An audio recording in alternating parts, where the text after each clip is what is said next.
नमस्कार दोस्तों, सार्थक भाषा यूट्यूब चैनल में आपका हार्दिक स्वागत है। मैं डॉक्टर पूजा लेकर आई हूँ एक नया विषय।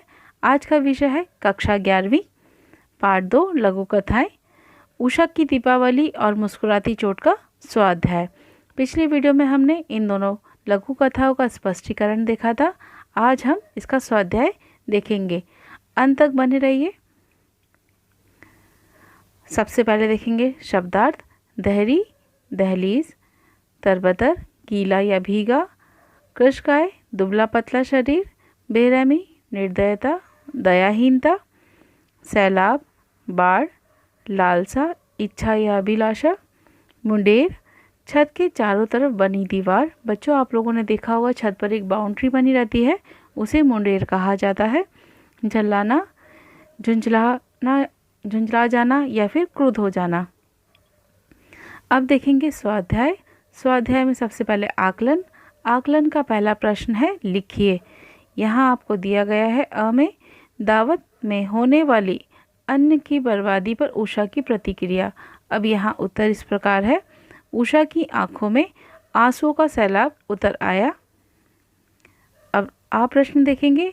संवादों का उचित घटनाक्रम लगाना है आपको। यहाँ 4 आपको घटनाक्रम दिए गए हैं, लेकिन आगे पीछे करके अब उन्हें उचित क्रम में लगाना है। पहले हम क्रम को देखेंगे, जो आपको मुद्दे यहाँ पे दिए गए हैं, और फिर उनको उचित क्रम में लगाएंगे। सबसे पहले, रुपए खर्च हो गए मालिक, स्कूल नहीं जाता तू, अजीब है, अरे क्या हुआ, जाता क्यों नहीं, माँ, बाल मजदूरी अपराध है ना।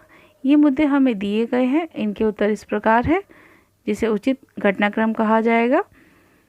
पहला, स्कूल नहीं जाता तू, अजीब है। दूसरा, माँ, बाल मजदूरी अपराध है ना। तीसरा, अरे क्या हुआ, जाता क्यों नहीं। चौथा, रुपए खर्च हो गए मालिक। अगला प्रश्न देखेंगे, जो कि शब्द संपदा से है। प्रश्न नंबर 2 अ, समूह में से विसंगति। विसंगति मतलब ऑड मैन आउट बोल सकते हैं। दर्शाने वाले कृदंत या तद्धित शब्द चुनकर लिखिए। मानवता, हिंदुस्तानी, ईमानदारी और पढ़ाई। यहाँ आपको 4 शब्द दिए हैं। इनमें से आपको कृदंत और तद्धित पहचान कर लिखना है। तो कृदंत है पढ़ाई, तद्धित शब्द है मानवता, हिंदुस्तानी और ईमानदारी। अब अगला देखते हैं। थकान, थकावट, सरकारी, मुस्कुराहट। अब इन चारों शब्दों में भी आपको बताना है कि कृदंत क्या है और तद्धित क्या है। कृदंत में आएगा थकान, लिखावट, मुस्कुराहट, और तद्धित में आएगा सरकारी। बच्चों, कृदंत का मतलब होता है क्रिया से संबंधित। आगे देखते हैं। बुढ़ापा, पितृत्व, हंसी और आतिथ्य। अब इन 4 शब्दों में भी हमें कृदंत और तद्धित देखना है। तो कृदंत है हंसी यानी हंसना, और तद्धित में आएगा बुढ़ापा, पितृत्व और आतिथ्य। चौथा देखते हैं। कमाई, अच्छाई, सिलाई और चढ़ाई। इन 4 शब्दों में भी आपको बताना है। तो कृदंत होंगे कमाई, सिलाई, चढ़ाई, और तद्धित में आएगा अच्छाई। अगला प्रश्न देखते हैं। निम्नलिखित वाक्यों में आए हुए शब्दों के वचन परिवर्तन करके वाक्य फिर से लिखने हैं। यहाँ आपको वाक्य दिए हैं और उसमें वचन परिवर्तन करके लिखना है। अगर एक वचन है तो उसे बहुवचन बनाना है, बहुवचन है तो उसे एक वचन में परिवर्तित करके आपको फिर से लिखना है। तो पहला देखते हैं। पेड़ पर सुंदर फूल खिला है। यहाँ पर एक वचन की बात की जा रही है, तो अब आपको बहुवचन बनाना है। पेड़ पर सुंदर फूल खिले हैं। अब है के ऊपर भी अनुस्वार आएगा क्योंकि बहुवचन बनाया है। अगला देखते हैं। कला के बारे में उनकी भावना उदात्त थी। अब कला एक वचन हो गया, तो कलाओं के बारे में उनकी भावनाएं, भावना का भावनाएं हो जाएगा। उदात्त थी की जगह अब क्या आएगा, थी। यहाँ पर अनुसार आ जाएगा बहुवचन की वजह से। तीसरा देखते हैं। दीवारों पर टंगे हुए विशाल चित्र देखे। अब यहाँ पर ये बहुवचन के अनुसार दिया है, अब इसको हमें एक वचन बनाना है। दीवार पर टंगा हुआ विशाल चित्र देखा। अगला देखते हैं। वे बहुत प्रसन्न हो जाते थे। तो बहुवचन है, एक वचन में परिवर्तित करेंगे। वह बहुत प्रसन्न हो जाता था। 5वां देखेंगे। हमारी तुम्हारी तरह इनमें जड़ें नहीं होती। यह भी क्या है, बहुवचन। अब इसे एक वचन में परिवर्तित करेंगे। हमारी तुम्हारी तरह, इसमें इनमें की जगह क्या हो जाएगा, इसमें जड़े की जगह क्या हो जाएगा, जड़ नहीं होती। छठा देखेंगे, ये आदमी किसी भयानक वन की बात कर रहे थे। तो यह का क्या हो जाएगा, सॉरी ये का, यह आदमी किसी भयानक वन की बात कर रहा था। सातवां, वह कोई बनावटी सतह की चीज़ है। तो यहाँ क्या हो जाएगा, वह का हो जाएगा वे कोई बनावटी सतह की चीज़ें हैं। तो यहाँ पे भी अनुसार आ जाएगा है के ऊपर। तो इस अनुसार हम लोगों ने इनके वचन परिवर्तित किए। प्रश्न नंबर ई, निम्नलिखित शब्दों का लिंग परिवर्तन करके प्रत्येक का वाक्य में प्रयोग कीजिए। यहाँ पर आपको कोष्टक में कुछ शब्द दिए गए हैं जिनका हमें लिंग परिवर्तन करके वाक्य बनाना है। अब शब्द कौन से हैं, अध्यापक, रानी, नायिका, देवर, पंडित, यक्ष, बुद्धिमान, बुद्धिमती, दुखियारा और बुद्धिमान। इनको हमें लिंग परिवर्तन करके लिखना है। जैसे अध्यापक का अध्यापिका, तो मेरी माँ विज्ञान की अध्यापिका है। रानी का हो जाएगा राजा, कुंदनपुर का राजा बहुत दयालु थे। नायिका का हो जाएगा नायक, मुकेश हिंदी फिल्मों का नायक है। देवर का देवरानी, देवरानी अपनी बेटी की सभी ख्वाहिशें पूरी करती है। आगे देखते हैं, पंडित का पंडिताइन पूजा की तैयारियां कर रही थी। यक्ष का यक्षिणी बड़ी मधुरता से यक्ष की बातें सुन रही थी। बुद्धिमान का बुद्धिमती, हमारी पड़ोसन बुद्धिमती है। श्रीमती का श्रीमान जी आपका हार्दिक स्वागत है।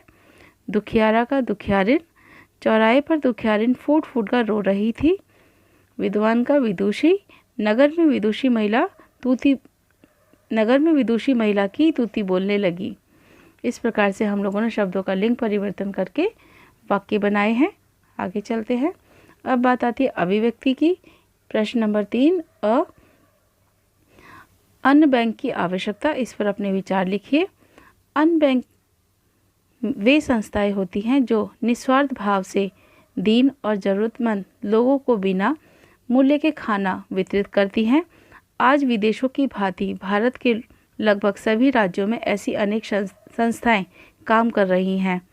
अन्न बैंक देर रात तक चलने वाली पार्टी या शहर की ऐसी पार्टी जहां बड़ी मात्रा में मेहमानों के भोजन पानी की व्यवस्था की गई, वहां संपर्क कर बचे हुए खाने को एकत्रित कर झुग्गी झोपड़ियों में रहने वाले अथवा ज़रूरतमंद लोगों में वितरित कर देते हैं। ऐसा करने से खाने की बर्बादी भी नहीं होती तथा भूखे और बेसहारा लोगों की भूख भी तृप्त हो जाती है। भारत में आज भी बड़ी मात्रा में लोग गरीबी रेखा पर जीवन व्यतीत कर रहे हैं। भूखमरी और कुपोषण जैसी समस्या को समाप्त करने के लिए अन्न बैंक बेहद आवश्यक है। ऐसे सामाजिक कार्यों में देश के सभी नागरिकों को अपना योगदान देना चाहिए। इसलिए अन्न बैंक की आवश्यकता अति आवश्यक है। अगला प्रश्न देखते हैं।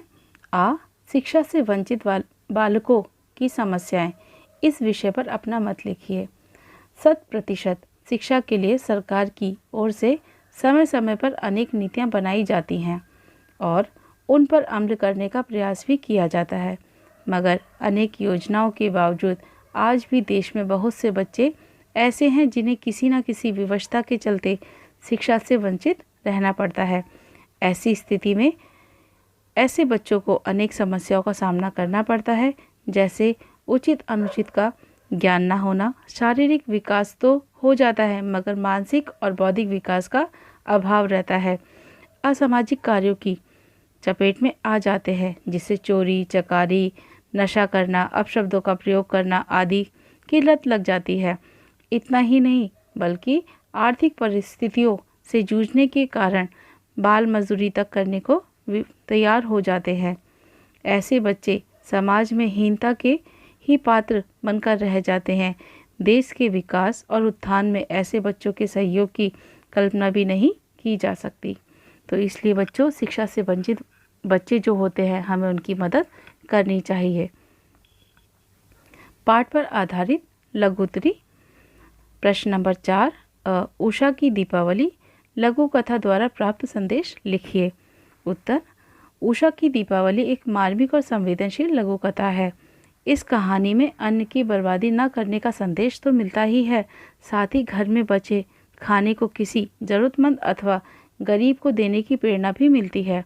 कंपाउंड की सफाई करने वाला बबन दीपावली के दिन जलाए गए दियों को फेंकने की बजाय अपने खीसे में रख रहा था ताकि वह उन्हें ठीक से सेककर खा सके। जब उषा ने पूछा तो उसे बड़ा आश्चर्य हुआ और आंखों में आंसू भी उमड़ आए। तभी उषा को याद आया कि शादी ब्याह में लोग प्लेट भरकर खाना लेते हैं और 2 कौर खाते हैं और बचा हुआ खाना फेंक देते हैं। फिर उषा दौड़कर घर जाती है और घर पर बने पकवान और मिठाई से भरा थैला लाकर बबन के हाथों में सौंप देती है। बबन को पकवान का थैला देते हुए उषा को सच्ची खुशी प्राप्त हो रही थी। तो इस प्रकार से हम ज़रूरतमंद लोगों की मदद कर सकते हैं और अन्न की बर्बादी पर रोक लगा सकते हैं। अगला प्रश्न देखते हैं। मुस्कुराती चोट शीर्षक की सार्थकता स्पष्ट कीजिए। उत्तर, मुस्कुराती चोट लघु कथा के लिए सार्थक शीर्षक है क्योंकि कहानी में बबलू के पिता के बीमार होने के कारण उसकी पढ़ाई बीच में ही रुक जाती है, मगर पढ़ाई के प्रति उसकी ललक किसी कोने में छिपी थी। माँ की आर्थिक मदद हेतु बबलू घर घर जाकर रद्दी इकट्ठी करता है और रद्दी वाले की दुकान पर बेच देता है। बबलू को एक दिन रद्दी पेपर के साथ किताबें भी मिल जाती हैं जिन्हें वह खरीद लेता है। किताबें देख उसकी पढ़ने की इच्छा प्रबल हो जाती है। एक आत्मविश्वास उत्पन्न हो जाता है। जब वह दुकान लौटता है तो मालिक बचे हुए पैसे से वड़ा पाव और चाय लाने को कहता है, मगर वह तस से मस ना हुआ। रद्दी वाला उस पर झल्लाता और रुपयों की पूछता तो बबलू कहता, खर्च हो गए। किताबों की खुशी में रद्दी वाले की डांट का कोई प्रभाव न पड़ा। वह तो मुस्कुरा रहा था, इसलिए मुस्कुराती चोट उचित शीर्षक है। अब देखते हैं अगला प्रश्न। साहित्य संबंधी सामान्य ज्ञान जानकारी दीजिए। पहला प्रश्न, संतोष श्रीवास्तव जी लिखित साहित्य विधाएं। अब यहाँ पे बात करते हैं संतोष श्रीवास्तव जी द्वारा लिखित साहित्यिक विधाएं उपन्यास, कहानी संग्रह, ललित निबंध संग्रह, यात्रा संस्मरण आदि हैं। अगला प्रश्न, अन्य लघु कथाकारों के नाम। हिंदी साहित्य में डॉक्टर कमल किशोर गोयनका, डॉक्टर सतीश दुबे, संतोष सुबेकर और कमल चोपड़ा आदि प्रमुख लघु कथाकार हैं। धन्यवाद दोस्तों। मुझे उम्मीद है कि आपके सभी प्रश्नों का उत्तर मिल गया है और आप अपने सभी प्रश्नों के उत्तर लिखेंगे तथा परीक्षा के लिए भी याद करेंगे। मिलते हैं फिर अगले वीडियो में नए विषय के साथ। धन्यवाद।